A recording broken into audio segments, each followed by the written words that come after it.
Welcome to ACE Online. Which of the following is the product of neutralization of hydrochloric acid HCl with sodium hydroxide NaOH అని ఇచ్చాడు. So అంటే HCl hydrochloric acid next NaOH ఇలాంటి వాటితో react అయినప్పుడు ఏం form అవుతుంది? ఇది double displacement reaction లాగా ఉంది చూడండి. ఇది ఏగా, ఇది బి, నెక్స్ట్ ఇది సి, నెక్స్ట్ ఇది డి.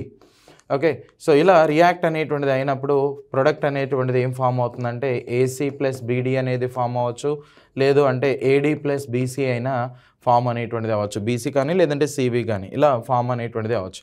సో ఇక్కడ కూడా నీకు ఏమొస్తుందంటే NaCl sodium chloride plus water అనేటువంటిది వస్తుంది. సో ఇవి ఎక్కడున్నాయో చూడండి, సోడియం క్లోరైడ్ అండ్ వాటర్. ఇదిగోండి ఆప్షన్ 2 అనేటువంటిది ఏదైతే ఉందో ఇది correct answer, sodium chloride and water.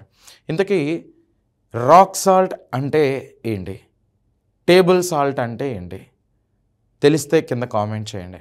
Thank you.